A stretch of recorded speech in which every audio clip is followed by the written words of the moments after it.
Hi guys, welcome back. Today I'm going to be doing the demonstration on the part 2 of the marker box from Doodle and Sketch. I'll be doing that in just a minute. I keep getting emails and comments from you and I welcome them, but people keep asking me about Inktober and what they can and cannot use. Again, all you really need is a piece of paper and a pen, but if you want to color in your drawings or sketches, or if you don't want to use a pen, you do have other options. Somebody asked me if Inktense was okay, and I said yes, Inktense is okay. It is actually ink in a water-soluble form. Water-soluble markers are okay, like your Tombos or your Pro markers, aqua markers, or if you do have Pro markers, the alcohol-based ones, or Copics, or Touch, or any of those markers would be fine. Those are all ink. If you're not going to be using pen, then using markers is fine, or Inktense is fine. India inks are fine. Dip pens are fine. As long as you have ink in your sketch, then it is within the Inktober rules. But if you're just using a black pen or whatever, color pen, and you want to fill it in with watercolor, I did that last year, and nobody kicked me out. You're not going to be winning any prizes or anything like that, so it really doesn't matter. This is all about improving your drawing skills. That is solely what Inktober is about, and trying to take on a challenge where you discipline yourself. If you're unable to do daily sketches or drawings, which I think everybody can find 10 to 15 minutes a day, even if you do something simple, you can increase your speed. You can increase your drawing skills. You can teach yourself something that you hadn't learned before. You might learn something just from drawing too on your own. And there's so many ways that you can improve by doing Inktober. So I suggest you all do it and get yourself a book or make a book out of some paper.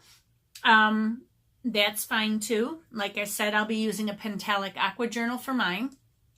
I believe that's it. So I just wanted to mention that to you. And I will be doing my marker sketch now. And this is all ink too. So this would also be fine for Inktober. So let's get to it, shall we?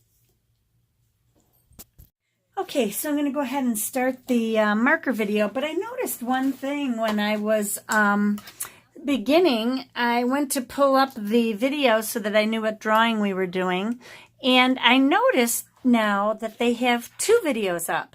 They had 2 videos up for watercolor as well. Now, I'm not sure why they chose 2 artists for each box, but that means that I can do more than 1 video. So I'm going to go ahead and do the one that I was planning on doing today, and then I will come back and I will do another one on another day for you. And the same with the watercolor box. I think it's great that they're giving us more than 1, but very interesting. So I've got all of my things here that were given to me. They had given me all this marker paper, and I do still plan to make a book out of it. And I've got some wet wipes and stickers and all sorts of stuff. And there were a couple markers that were different color. I'm not sure if because I get a discount, they give me a different box. The artists were using Touch micron markers, which I don't have. I would have loved to try one, but I do have a Pigma micron, which is a nice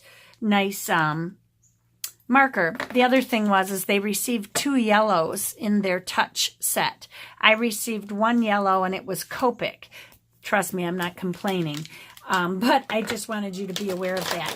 And then yesterday, I did try this Pigmographic marker, and it was shedding like crazy at first, and it still has little hairs on it. So when I was trying to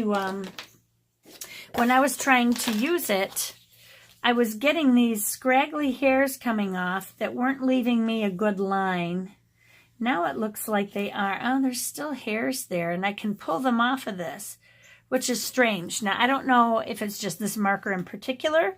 If any of you have used the Pigmographic markers, I'd be interested in knowing how they work. I think these would be good for lettering, though, although they're very wide, so it would have to be large letters.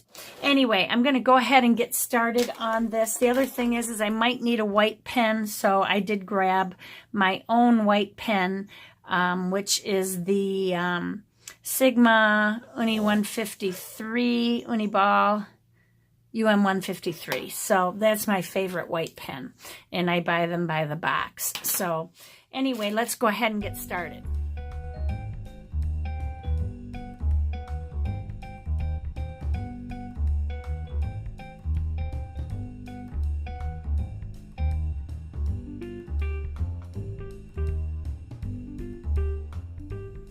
So here I'm going ahead and I'm going to start with a pencil sketch.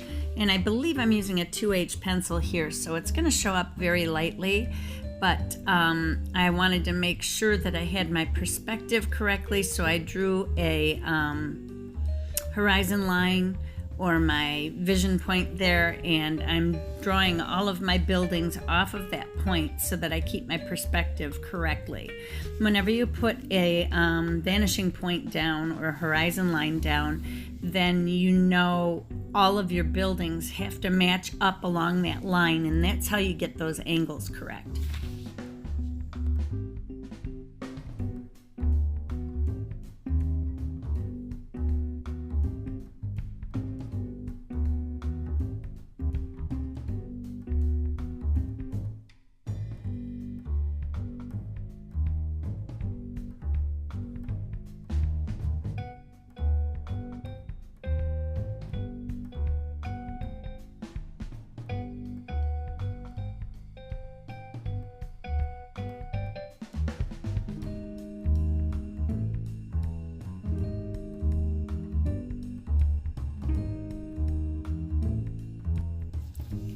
Now I'm going to go ahead in with my 0.3 Pigma micron marker and go over everything in ink. So now you'll be able to see it a little bit easier. Starting with the street light, and what I'm doing is I'm starting with the images that would be closest to me and working toward the objects that are further away, so that when there's overlapping done, I make sure that I put the closest things in first, and that way I don't have lines going through objects that shouldn't be there.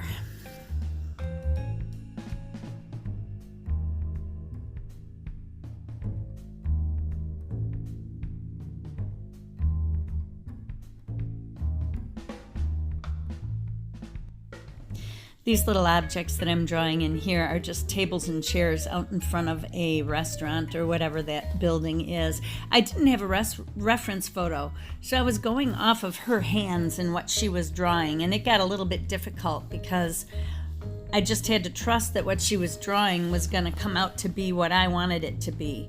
So it was a little bit challenging for me. I prefer having a reference photo to look at. And I'm not quite sure why there were no reference photos available this month, but there wasn't for either one of these videos. Maybe the other ones will have reference photos attached, which would be nice. Now I've ruined this car. I kind of got my perspective off because I wasn't watching what I was doing. So it's pretty screwed up. It looks bent in the middle.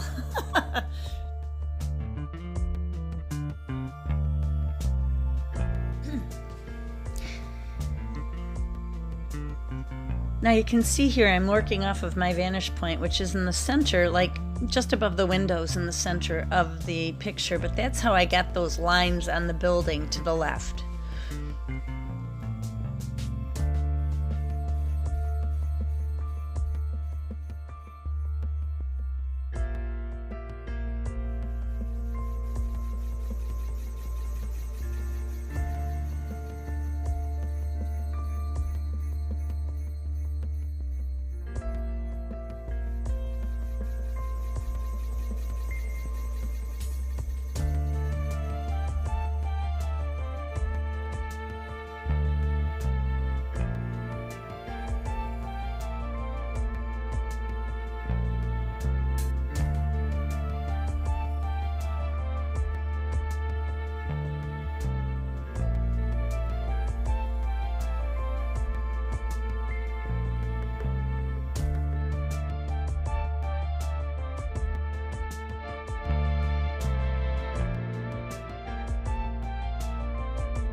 I'm sorry I get a little off frame here, but I'm just coloring it in. You're really not missing anything in that spot. Hopefully I'll have it pulled down into frame for you.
And I'm just going over areas that I may have gone out of the lines a little bit with my white to try to fix things.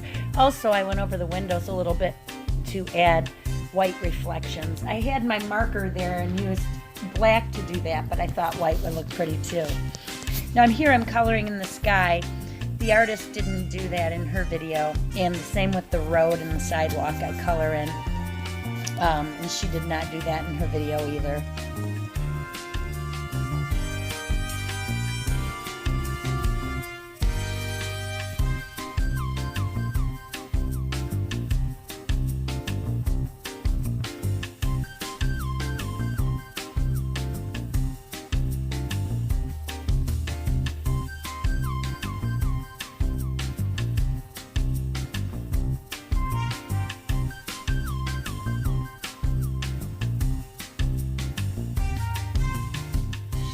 Okay, so that is it for my part 2 of Doodle and Sketch's September box.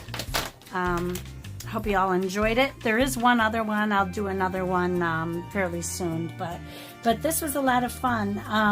My car I totally ruined, and it was too late to fix it once I put the marker down, so so I was kind of screwed there, but anyway, that's pretty much it. I'm just going to put a little bit of yellow on these lights, dot them up a little bit. Hers was a little bit different. She didn't put any sky or gray on the pavement anywhere, but that's pretty much it. So, and she didn't do the tree either. Since we didn't have a green, I don't know if that's why she didn't color her tree in, or she just wanted to leave some white of the paper. That's probably the case, but I wanted a green tree, so I just did the yellow and then put blue over it, and that's pretty much it. So everybody have a great day. Remember, be courageous, draw with wild abandon, and most of all, be kind to each other. Bye-bye.